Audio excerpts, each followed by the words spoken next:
Welcome back, dear friends, to the Crimson Academy's course on a tribute to His Holiness Abdu'l-Baha. Dear friends, we're picking back up on Hassan Baliuzi's immortal work, Abdu'l-Baha, the Center of the Covenant of Baha'u'llah. We are on Chapter 4, the Center of the Covenant.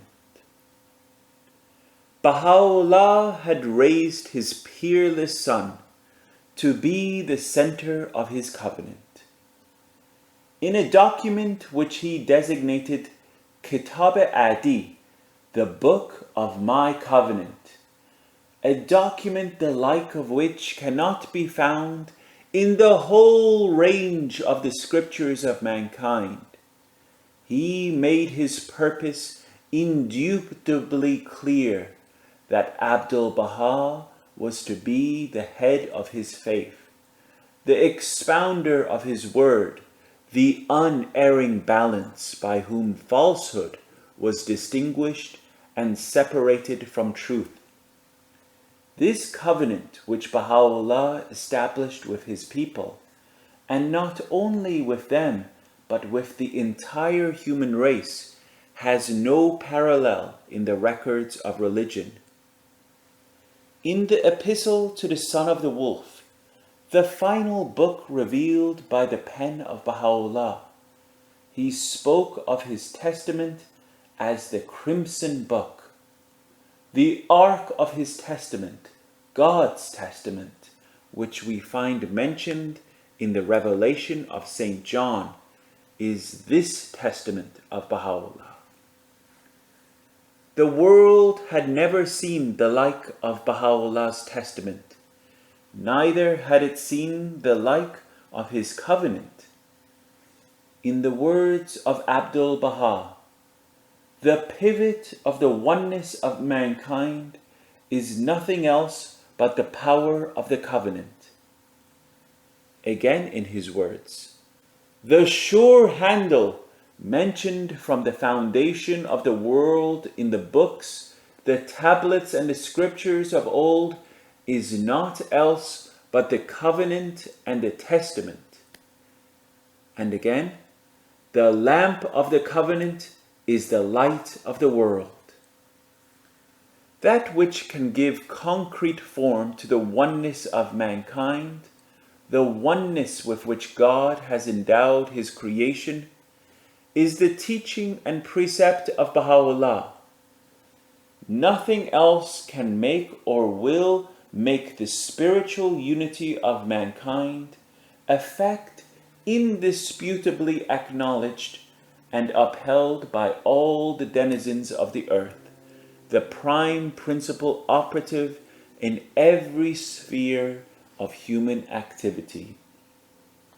This and this alone will rescue man from self-immolation. But to do this, the teaching of Baha'u'llah must not suffer corruption. Otherwise, it will assuredly fail.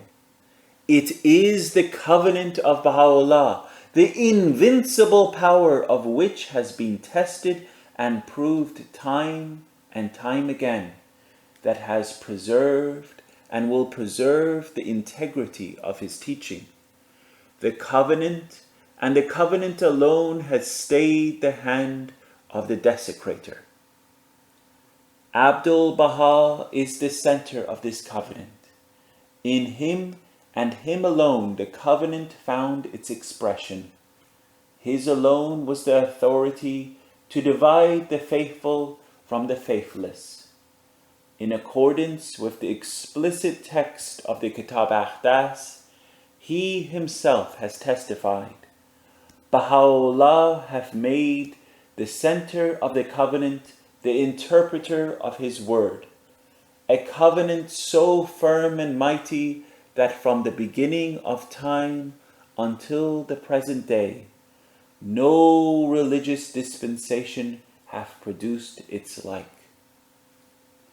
A man who was proud and wayward sent Abdu'l-Baha a blank piece of paper to test his powers of reading the hearts and minds of men.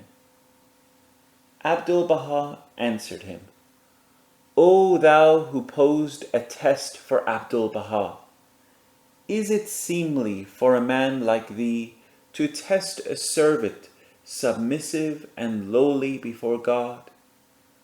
Nay, by God, it is given to the center of the covenant to test the peoples of the world. Baha'u'llah had entrusted his will and testament to the care of Abdu'l-Baha. On the 9th day after his ascension, its contents became known. Earlier in the day 9 of the Baha'is, including members of Baha'u'llah's family who were chosen by Abdu'l-Baha, gathered to witness the breaking of the seal and to learn the counsel of the testament. Later the same day, within the walls of the shrine of Baha'u'llah, Mirza Majiduddin, the son of Mirza Musa, Baha'u'llah's faithful brother and valiant supporter throughout 40 years, then, alas, deceased, stood up to read the will. No doubt could be entertained. It was evident to whom the Baha'is had to turn, and whom they had to obey, on whose shoulders the mantle of total authority now rested. No one expressed dissent. Everyone who was there and heard that Abdu'l-Baha was the successor to Baha'u'llah submitted to what he had ordained. Tarazullah Samandari vividly recalled that felicitous day and the obedience that was unquestionably rendered to Abdu'l-Baha. But there was a heart hopelessly stirred by envy. It beat in the frame of the second surviving son of Baha'u'llah, Mirza Muhammad Ali, entitled Qusn Akbar, the greater branch, the man whose rank and station the testament of Baha'u'llah had placed next to that of the center of the covenant himself. This half-brother of Abdu'l-Baha had already committed an act of astonishing perfidy. To this testifies the letter of repentance, short-lived though that repentance was of Mirza Baha'u'llah, the fourth surviving son of Baha'u'llah. In that document he stated in no uncertain terms that 2 cases which belonged to Baha'u'llah and contained his writing materials, seals, and papers were purloined by Mirza Muhammad Ali on the very dawn of the day that their father passed away. Abdu'l-Baha has described how Mirza Muhammad Ali, by deception, obtained possession of those cases, which had been close to Baha'u'llah's bed. When, in that oppressive dawn of May 29th, they were proceeding to wash the body of Baha'u'llah and prepare it for interment, he suggested to Abdu'l-Baha to remove the cases to another room, as water might be splashed over them and damage the papers. Abdu'l-Baha had no room in the mansion of Bahji. He and his family lived in Akka. He resided there to be near the majority of the Baha'is and to be accessible to officialdom. Therefore, Mirza Muhammad Ali took charge of the 2 cases. A few days later, a Baha'i who had been honored with a tablet from Baha'u'llah, on which his seal was not affixed, asked Abdu'l-Baha whether he could have that bounty. Baha'u'llah's seals were in the cases which Mirza Muhammad Ali had, to his delight, obtained. Abdu'l-Baha asked his brother to bring them. but the latter denied any knowledge of their whereabouts, or that he had ever received them. Mirza Muhammad Ali's most cherished object had been to lay hands on the will and testament, which he knew his father had written, but that document had been entrusted to Abdu'l-Baha. Thus his first attempt to subvert the covenant of Baha'u'llah proved abortive, but ambition and jealousy drove him onto deeds more wretched, until he ultimately destroyed himself. In a tablet addressed to Mirza Muhammad Baqir Khan, a distinguished Baha'i of Shiraz, Abdu'l-Baha refers to Mirza Muhammad Ali's deceit. The center of violation purloined in its entirety the divine trust which specifically appertained to this servant. He took everything and returned nothing. To this day the usurper unjustly remains in possession. Although each single item is more precious for Abdu'l-Baha than the dominion of earth and heaven, till now I have kept silent, and I have not breathed a word, lest it bring us into disrepute amongst strangers. This was a severe blow to me. I suffered, I sorrowed, I wept, but I spoke not. Before long, Mirza Muhammad Ali set out in earnest to undermine the authority of Abdu'l-Baha, to cast doubts in the minds of Baha'is, to band together the ambitious and the self-seeking. As Mirza Yahya had his evil genius, so did Mirza Muhammad Ali. His tempter was Mirza Majiduddin, the same man who had read the testament of Baha'u'llah in public. He was inordinately proud and arrogant.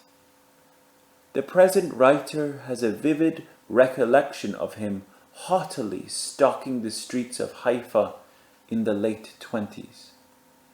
His story brings that of Lucifer to mind. Married to Mirza Muhammad Ali's sister, he intended to use the second son of Baha'u'llah as a tool only too willing and wieldy to nullify the authority of Abdu'l-Baha and obtain power for his own ends. Abdu'l-Baha told him that he would be given a long life, would live unracked with miseries, welcoming death, craving for the release which death brings, but balm would be denied him until the day when he should see here in this world the complete frustration of all that he had contrived, the total defeat of all his schemes, the vindication and the triumph of the covenant of Baha'u'llah. Abdu'l-Baha's prophecy was fulfilled. Mirza Majiduddin lived to be more than 100 years old, stricken down, incapable of movement, shorn of speech, but with eyes to see, in a house fast becoming derelict, which stood next to the mansion of Bahji, casting a dark shadow alongside its effulgent radiance. This broken man lingered on until 1955. He saw the might of the covenant triumph over violation. He saw where he lay, Shoghi Effendi, the grandson of Abdu'l-Baha, the guardian of the faith, named, raised and appointed by the center of the covenant of Baha'u'llah, in the plenitude of his powers, create for the shrine of Baha'u'llah the setting and surroundings that befitted such a mausoleum. Then he died. But before his unhappy fate overtook him, dire was the mischief that he wrought. Within a brief period of time, Mirza Muhammad Ali won over to himself the entire body of the family of Baha'u'llah, save for Bahia Khanum, the sister of Abdu'l-Baha, and Mirza Muhammad Quli, a devout and loyal half-brother of Baha'u'llah, who had shared his exiles and tribulations, and now, in the hour of severe testing, stood firm with his wife and children in adherence to the covenant. Sons and daughters of Baha'u'llah with their wives and husbands chose to be violators. So did the sons and daughters of Mirza Musa. Christ has said, "For there must be stumbling, but woe unto him who causeth stumbling." One might well ask how it was that these men and women of the flesh and blood of Baha'u'llah broke faith with him. How could they act as they did? As this story unfolds, we shall see how appalling their actions were. In the lifetime of Baha'u'llah, they had shown evidence of their envy. Abdu'l-Baha towered over them. He was a spiritual giant, and they were dwarfs. That same stalwart and steadfast Baha'i of Shiraz, Mirza Muhammad Baqir Khan, to whom Abdu'l-Baha confided the account of the perfidy committed by Mirza Muhammad Ali, reminded the center of violation that there was a couplet of Persian verse which said that even should the royal phoenix die out, no one seek the shelter of an owl. The owl, an inmate of Minz, is known in Oriental literature as a bird of ill omen. Jealousy is a gnawing disease, as testified by Baha'u'llah. It destroys the one who harbors it. Insatiable desire for power is equally destructive. But the fact remained that Mirza Muhammad Ali was the son of Baha'u'llah, named by him in the book of his testament. He was the greater branch. Many Baha'is could not entertain the thought that this son of Baha'u'llah had the makings of a traitor. They were sorely perplexed. Apart from these fountheads of violation, there were others who let ambition challenge loyalty. One such was Mirza Agha Jan, the amanuensis of Baha'u'llah, who since the days in Baghdad when he was a youth of 16, had diligently served him as attendant and scribe. He was the first person, years prior to the declaration in the garden of Najib Pasha, to whom Baha'u'llah spoke words which pointed to his station. True it was that Mirza Agha Jan displeased Baha'u'llah in the last years of his life, but this lapse had been forgiven. Although heartily detested by Mirza Muhammad Ali and his lieutenants, who did not cease to keep fresh the memory of his grave lapse and Baha'u'llah's displeasure, and in spite of the fact that Abdu'l-Baha had shielded him, Mirza Agha Jan lent himself to their designs, and strangely enough became their cat's paw. Emboldened for 4 months, he took his abode within the shrine of Baha'u'llah, whence he hurled abuse at the center of the covenant. Agha Muhammad Javed Qazvini, another eminent Baha'i of Akka, a member of that small company invested with the signal honor of transcribing the tablets of Baha'u'llah, also threw in his lot with the band of the faithless. And there were others. In the rising tide of confusion, even the faithful and the steadfast were bewildered.